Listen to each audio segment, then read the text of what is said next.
রায়গঞ্জে জোরদার প্রচারে সিপিআইএম প্রার্থী জীবানন্দ সিংহ।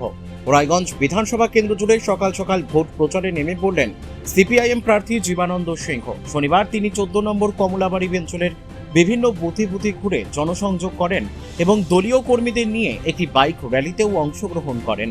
নির্বাচনের আগে এলাকা জুড়ে সিপিআইএম এর এই প্রচার ঘিরে কর্মী সমর্থকদের মধ্যে উৎসাহ লক্ষ্য করা যায়।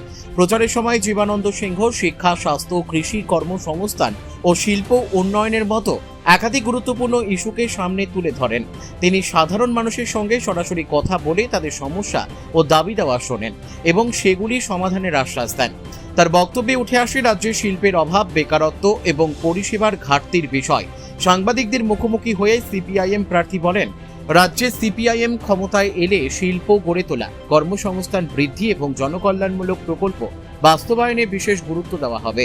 তিনি আরও দাবি করেন, সাধারণ মানুষের সমর্থন সিপিআইএম এর দিকেই রয়েছে এবং আসন্ন নির্বাচনে জয়ের ব্যাপারে তিনি যথেষ্ট আশাবাদী।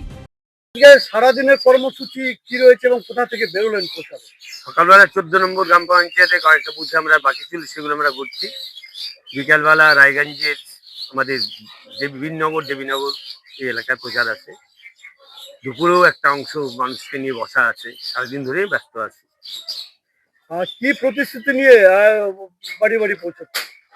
দেখুন, আমাদের প্রতিশ্রুতি জানেনই যে সাধারণ মানুষের যে জীবনযাত্রার মান খুব কমে যাচ্ছে। জিনিসপত্রের দাম আকাশ ছোঁয়া, সেই তুলনায় রোজগার নেই, ছেলে মেয়েদের চাকরি নেই।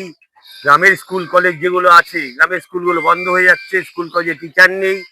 রায়গঞ্জ ইউনিভার্সিটিতে গিয়ে পড়তে গেলে পরে সেখানে পুরনো বিল্ডিং স্ট্রাকচারের মধ্যেই পড়ানো হচ্ছে। বিল্ডিংটা হয়ে আছে কিন্তু সেখানে এখনো পড়াশোনা আরম্ভ হয়নি। রায়গঞ্জ হাসপাতালে চিকিৎসার ব্যবস্থা নেই, রায়গঞ্জ মিউনিসিপ্যালিটিতে অব্যবস্থা চলছে। এগুলোর আমরা অবসান করব। আমরা প্রতিটা পরিবারে জানেন 7-8 লক্ষ পোস্ট ফাঁকা আছে পশ্চিমবঙ্গ সরকারের। সেই পোস্টগুলো খালি করব। প্রতিটা পরিবারে আমরা ভাতা না, প্রতিটা পরিবারে স্থায়ী কাজ দিতে যাচ্ছি। যে পরিবারকে কাজ দিতে পারবো না সেই পরিবারকে আমরা মাসিক 7,500 টাকা ভাতার ব্যবস্থা করতে যাচ্ছি। আর কেমন সাড়া পাচ্ছি? দেখুন, আমরা অনেক পেছন থেকে শুরু করেছিলাম, কিন্তু যত দিন যাচ্ছে মানুষ আমাদের সঙ্গে এগিয়ে আসছে, মানুষ আমাদের কাছে আসছে। অন্য অন্য দলগুলো শুধু ভাতার কথা বলছে, আমরা মানুষকে কাজের কথা বলছি, এইগুলো লাগাচ্ছি। কতটা আশাবাদী? রায়গঞ্জ যেরকম ছাড়া, তাতে রায়গঞ্জে এবার লাল ঝান্ডা উঠবে বলে আমরা আশা করছি। রায়গঞ্জ থেকে রামকৃষ্ণ দাসের রিপোর্ট, কুলিক নিউজ।